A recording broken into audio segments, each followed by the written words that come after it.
আজকে বিকেলেই ভারতে একটি আয়োজন রয়েছে, একটি প্রোগ্রাম হচ্ছে, যেটি নিয়ে বাংলা ভাষাভাষী মানুষ যেখানেই আছেন, বাংলাদেশ কিংবা বিশ্বের যেখানেই, সব জায়গায় একটা কৌতূহল কিংবা বলা যায় এক ধরনের আলোড়নও তৈরি হয়ে গেছে।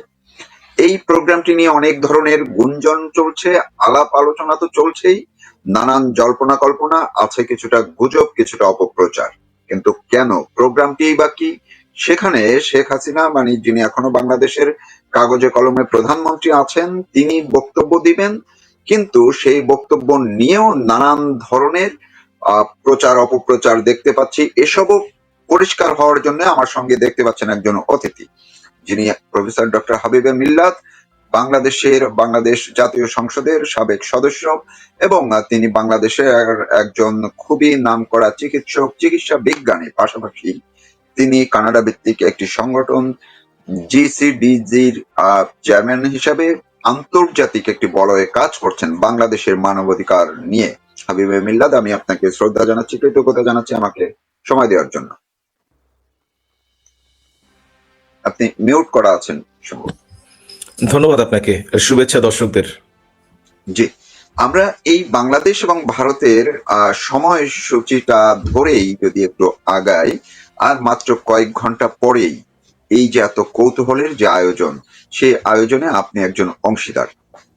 আপনি যদি একটু দর্শকদের জন্য এবং মানুষের জন্য, সবার জন্য একটু বলেন কি হচ্ছে আজকে, আসলে কি হবে দিল্লিতে, আর পুরো বিষয়টা যদি আপনি একটু যে সেখানকার কি প্রোগ্রাম, মানে কর্মসূচিটা কি, কারা কারা আলোচক থাকবেন, কি আলোচনা হবে, উদ্দেশ্যটা কি?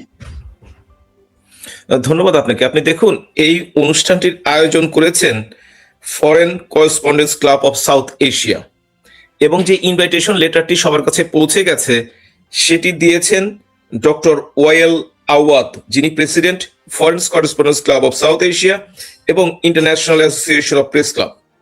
অর্থাৎ তিনি এই অনুষ্ঠানটির আয়োজন করেছেন। আয়োজনের ধারাটা হচ্ছে যে এটা ইন্ডিয়ার সময় 6টা থেকে 7:30 পর্যন্ত চলবে, বাংলাদেশ সময় 6:30 থেকে রাত 8টা পর্যন্ত চলবে। এতে বলা হয়েছে যে মাননীয় প্রধানমন্ত্রী জননেত্রী শেখ হাসিনার বক্তব্যটি প্রথমে থাকবে, পরবর্তীতে যে কয়জন প্যানেল স্পিকার রয়েছেন, বিশেষ করে 7জন প্যানেল স্পিকার রয়েছেন, তারা তাদের বক্তব্য পেশ করবেন এবং আমি একজন স্পিকার, এবং তার পরবর্তীতে প্রশ্ন উত্তর চলবে। এটা 1.5 ঘন্টার একটি অনুষ্ঠান, এবং আমি দেখতে পাচ্ছি যে আসলে জনমনে ব্যাপক উৎসাহ, উদ্দীপনা এবং আগ্রহ সৃষ্টি করেছে এই প্রোগ্রামটি, এবং আসলেই হওয়া দরকার। কারণ বাংলাদেশে বর্তমানে যে পরিস্থিতি চলছে, বাংলাদেশের সংখ্যাগরিষ্ঠ মানুষের মতামতকে উপেক্ষা করে অগণতান্ত্রিক একটি সরকার জেনে তনে ভাবে নির্বাচনের পথে হাঁটছে। আবার একই দিনেই তারা গণভোটের আয়োজন করেছে এবং 15 লক্ষ প্রবাসী ভোটারকে অন্তর্ভুক্ত করা হয়েছে। এবং আপনি দেখতেই পাচ্ছেন যে 15 লক্ষ ভোটারের মধ্যে কত শত শত ভোটের ব্যালট এক একজন নিয়ে যাচ্ছে। একটা অস্থিতিশীল অবস্থা। আপনি যদি দেখে থাকেন, সরকার নিরপেক্ষ থাকবে, এটাই স্বাভাবিক, এটাই বাংলাদেশের মানুষ আশা করে। কিন্তু সরকারের সেই ইউনে থেকে শুরু করে ডিসিএসপি সকলেই কিন্তু গণভোটের পক্ষে প্রচারে নেমেছে, এবং স্কুল শিক্ষক, মাদ্রাসা শিক্ষক, ব্যাংকের অফিসার, এনজিও কর্মী সবাইকেই কিন্তু গণভোটে যাতে, রেফারেন্ডামে যাতে হ্যাঁ ভোট জয়যুক্ত হয়, এই জন্য তাদেরকে প্রচারণায় নামানো হয়েছে। এবং আপনি যদি খেয়াল করে থাকেন যে নিরপেক্ষতার নাম করে যে সরকার দায়িত্ব নিয়েছে, সেই অন্তর্বর্তীকালীন সরকারের যিনি প্রধান, এক্সকিউজ মি, সেই নোবেল বিজয়ী ডক্টর ইউনূসও তিনি ভিডিও বার্তা দিচ্ছেন, বিভিন্নভাবে বলে দিচ্ছেন হ্যাঁ ভোটের পক্ষে কাজ করার জন্য।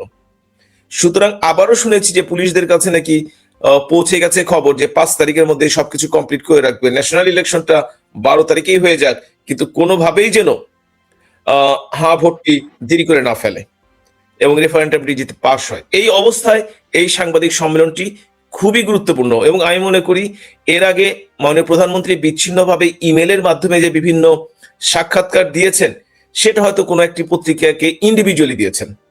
যে আমি এই জায়গাটিতে একটু প্রধানমন্ত্রীর বক্তব্যের অংশটা আমি একটু পরে আসছি, আর কারা কারা থাকবেন স্পিকাররা? গেস্ট হিসেবে আপনার কাছে প্যানেল স্পিকারদের বোধহয় নামগুলো আপনার লিস্ট আছে, নিশ্চয়ই জানা। হ্যাঁ আছে। এটা হচ্ছে আমেরিকা প্রবাসী ইঞ্জিনিয়ার মোহাম্মদ এ সিদ্দিক, অর্থাৎ Mohammad Ali Siddiqui, secretary general human rights watch, উনি থাকবেন। রোকেয়া প্রাচী, আপনি জানেন নাট্যকার অভিনেত্রী, উনি থাকবেন। তারপরে আমি থাকবো। এরপরে লেখা আছে Mohammad Ali Ashraf, ex state minister, information and broadcasting. Abdul Momen থাকবেন, উনি ফরেন মিনিস্টার ছিলেন। মহিবুল হাসান চৌধুরী থাকবেন, উনি এডুকেশন মিনিস্টার ছিলেন। মাসুম বিল্লাহ, উনি বর্তমানে ফ্রান্সে আছেন, উনি লয়ের একজন শিক্ষক এবং visiting fellow, Cote d'Azur University France. এই কয়জন আসলে অনুষ্ঠানটিতে 7 জন স্পিকার হিসেবে থাকবেন। এভাবেই সাজানো হয়েছে অনুষ্ঠানটি। আমি আজকেই শুনলাম যে এই যে আপনি মোহাম্মদ আলী সিদ্দিকীর কথা বললেন, যিনি হিউম্যান রাইটস বাংলাদেশের আমেরিকার তিনি মহাসচিব পদে আছেন, তিনি অলরেডি দিল্লিতে পৌঁছে গেছেন এবং তিনি বললেন যে প্রায় 70টির মতো দেশের প্রতিনিধিরা বিভিন্ন ভাবে আজকের এই প্রোগ্রামে অংশ নেবেন। তো এই যে এত বড় সবাইকে জানানো, সবার সঙ্গে যোগাযোগ করা, এই ক্ষেত্রে এটিকে সম্পৃক্ত কি আয়োজকরাই করেছেন নাকি আপনারাও পারস্পরিক একটু যোগাযোগের চেষ্টা করেছেন? এটা হয়েছে, এটা সম্পূর্ণভাবে আয়োজকরা করেছে এবং তাদের সারা পৃথিবীব্যাপী 56টা ব্রাঞ্চ আছে এবং এর বাইরেও অনেক, যে কথাটা আমি বলতে শুরু করেছিলাম যে এতদিন মাননীয় প্রধানমন্ত্রী কিন্তু ইমেইলের মাধ্যমে বিভিন্ন পত্রিকাকে সাক্ষাৎকার দিয়েছেন, কিন্তু এই প্রথম তিনি সব মিডিয়ার সামনে তিনি তার বক্তব্য উপস্থাপন করবেন এবং সেই এই যে আমি এবার একটু আসি, প্রধানমন্ত্রী যে বক্তব্য উপস্থাপন করবেন এটি নিয়ে আমরা দেখছি গত কয়েকদিন পর্যন্ত নানান ভাবে জল্পনা কল্পনা চলছে, কৌতূহল চলছে এবং কিছুটা অপপ্রচারও আছে। অপপ্রচার এই কারণে বললাম যে অনেকেই ফেসবুকে কিংবা ইউটিউবে কিংবা বিভিন্ন ভাবে, এমনকি মেইন স্ট্রিমের কোনো কোনো গণমাধ্যমেও একটু বিভ্রান্তির মতো ছড়ানো হচ্ছে যে প্রধানমন্ত্রী তিনি সশরীরে উপস্থিত থাকবেন। আসলে কি প্রধানমন্ত্রী শেখ হাসিনা সশরীরে উপস্থিত থাকবেন, নাকি তিনি ভিডিও বার্তা দিবেন, নাকি অনলাইনে যুক্ত হবেন, না অডিও বার্তা দিবেন, কি হবে? আপনি যদি একটু খোলসা করেন, দর্শকরা আশা করি আপনার এই অংশটি খুবই মনোযোগ সহকারে শুনবেন। প্রথমত, আমরা অনেক কিছুতেই গুজবে বিশ্বাস করি, এমনকি আমাদের পররাষ্ট্র উপদেষ্টা আজকে বিবৃতি দিয়েছেন যে এই ধরনের কোনো ঘটনা দুদেশের সম্পর্কের অবনতি ঘটাতে পারে। কিন্তু তিনি কি খোঁজ নিয়েছেন আসলে কি ঘটছে? আপনি যদি চিঠিটি দেখে থাকেন, যিনি foreign correspondents club of South Asia তার প্রেসিডেন্ট ডক্টর ওয়াইল আওয়াদ, তিনি স্পষ্টভাবে যে দাওয়াত কার্ডটি পাঠিয়েছেন তাতে লিখেছেন, the programme will feature and recorded audio message by the honourable prime minister of Bangladesh Sheikh Hasina, followed by contributors from policy makers and stakeholders. অর্থাৎ নেত্রী উপস্থিত থাকবেন না, নেতৃত্বে ভিডিওতে ইন্টারঅ্যাকশনও করবেন না, তিনি বর্তমানে একটা মেসেজ দিবেন সারা দুনিয়াকে কি হচ্ছে বাংলাদেশে, কি করলে এই সমস্যা থেকে উত্তরণ পাওয়া যায়। এবং বর্তমান যে অনির্বাচিত সরকার দেশকে একটা সন্ত্রাসের জনপদে পরিণত করেছে, দেশকে অর্থনৈতিকভাবে ধ্বংস করেছে, আইন শৃঙ্খলা পরিস্থিতি তলানিতে নিয়ে গেছে, দেশে আইনের শাসন বলতে কিছু নেই, দেশে নারী শিশুদের অত্যাচার কয়েক গুণ বেড়ে গেছে, মাইনরিটির উপর অত্যাচার হচ্ছে, এইগুলি তুলে ধরা এবং যে হত্যাকাণ্ডগুলো হয়েছে জুলাই, অগাস্ট এবং তৎপরবর্তীকালে সেগুলো সুষ্ঠু তদন্ত সাপেক্ষে, নিরপেক্ষ তদন্ত সাপেক্ষে, এটা অবশ্যই বিচারের আওতায় আসবে, কিন্তু নিরপেক্ষ তদন্তের। শুধুমাত্র ক্যাঙ্গারু কোর্ট করে কিংবা মিডিয়া ট্রায়াল করে কাউকে শাস্তি দিবেন সেটা হবে না। আর মোস্ট ইম্পর্টেন্টলি, বাংলাদেশে গণতান্ত্রিক পরিস্থিতি থাকতে হলে অবশ্যই বাংলাদেশের একটি সকলের গ্রহণযোগ্য, অবাধ, সুষ্ঠু এবং সকলের অংশগ্রহণে, বিশেষ করে সকল দলের অংশগ্রহণে নির্বাচন হতে হবে। আওয়ামী লীগ 14 দলকে বাদ দিয়ে বিভিন্ন দলকে নির্বাচন করে, সংখ্যাগরিষ্ঠ মানুষকে বাদ দিয়ে নির্বাচন করে, সেই নির্বাচন যেমন বাংলাদেশের মানুষের কাছে গ্রহণযোগ্য হবে না, তেমনি আন্তর্জাতিক পরিমণ্ডলেও এটার কোনো গ্রহণযোগ্যতা পাবে না। সুতরাং অবশ্যই দাবি থাকবে একটি গ্রহণযোগ্য সকলের অংশগ্রহণের নির্বাচন। এবং বাংলাদেশের ইতিহাসে দেখা গেছে যে নির্বাচন 2006 সালের কথা নিশ্চয়ই আপনাদের মনে আছে, 5বার কিন্তু শিডিউল চেঞ্জ হয়েছিল এই বিভিন্ন অসঙ্গতির কারণেই। আর এবার তো অসঙ্গতি আমি সঙ্গতি খুঁজে পাচ্ছি না, মোটামুটি সবই তো অসঙ্গত পর্যায়ে আছে। আপনি দেখুন, ঋণ খেলাপি হওয়ার কারণে মাহমুদুর রহমান মান্না, তাকে আইনের মাধ্যমে নামটি তালিকা থেকে বাদ দিয়ে দিল, কিন্তু ব্যাংক কিন্তু মাফ করে নাই, তিনি প্রার্থিতা ফিরে পেলেন। অথচ হাসনাত আব্দুল্লাহর বিরুদ্ধে যিনি দাঁড়িয়েছেন কুমিল্লাতে, সেই একই অপরাধে যদিও অপরাধী হন তিনি, যদিও তিনি বলেছেন টাকা দিয়েছেন, তাকে কিন্তু তার প্রার্থিতা ফিরে পাওয়া দেয় নাই। অর্থাৎ এইটা একটা ফিক্সড নির্বাচন হবে, এটা অনেক কিছু দেখানো হবে, কিন্তু নির্বাচনের ফলাফল নির্ধারিত হয়ে আছে। সুতরাং এই ধরনের নির্বাচন বাংলাদেশের মানুষ কিংবা আন্তর্জাতিক সম্প্রদায় গ্রহণ করবে না।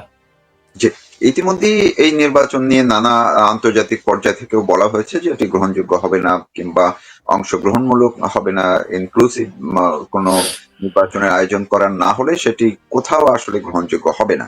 তো আমি আবার একটু ফিরে আসি, এই যে প্রধানমন্ত্রী শেখ হাসিনার আজকে সরাসরি উপস্থিত থাকবেন, এই প্রথম তিনি গণমাধ্যমের সামনে আসবেন, তিনি প্রথম চেহারা দেখাবেন, এই ধরনের খবরগুলো বা অপপ্রচার বা সামাজিক যোগাযোগ মাধ্যমে যে ছড়িয়ে পড়েছে, আপনি কি মনে করছেন যে এটি আসলে কোনো সৎ উদ্দেশ্যে সরল মনে কেউ করছেন, নাকি এর পেছনে আবার কোনো অসৎ উদ্দেশ্য থাকতে পারে, নাকি একদম না জেনে না বুঝেই কেউ কেউ এটা করছে? আপনার কাছে কি মনে হয়, এটি ব্যাখ্যা কি? আমার কাছে যেটা মনে হয়েছে সেটা হচ্ছে ইনফরমেশনের অভাব এবং নিজেকে সব জানতা জানানোর একটা ভাব নিয়ে করা, যে আমি এটা জানি। যিনি প্রথমে এই কাজটি শুরু করেছেন তিনি অতীতেও এই ধরনের সংবাদ দিয়েছেন, যেটি ভুল প্রমাণিত হয়েছে। এটা করে আসলে ক্রেডিবিলিটি নষ্ট হয়, এবং যে কাজটি সত্য নয়, এটা কিন্তু বাংলাদেশ আওয়ামী লীগের পক্ষ থেকে বলা হয়নি, আয়োজকদের পক্ষ থেকে বলা হয়নি, এমন আমাদের মধ্যে যারা আয়োজন করেছেন তারাও বলেননি। তিনি খবরটা আবিষ্কার করলেন, এবং এটা যেহেতু হট কেকের মতো একটা নিউজ, সেই নিউজটি অবশ্যই সার্কুলেট হবে বিদ্যুৎ বেগে, এটাই তো স্বাভাবিক। কিন্তু এর সারবত্তা থাকা উচিত ছিল। যিনি প্রথম প্রকাশ করেছেন তার তো আসলে ক্রেডিবিলিটি রইল না, সেটা আমাদের চিন্তা করে দেখতে হবে। ভবিষ্যতে তিনি যদি কথা বলেন, লোকে তো সেটা গ্রহণ করবে না। জি, তার মানে আমরা এই বিষয়টি খুবই পরিষ্কার করে বলতে চাই, দর্শক যারা আমাদের সঙ্গে এখন আছেন কিংবা পরে শুনবেন, আপনারা একদম পরিষ্কারভাবে শুনলেন।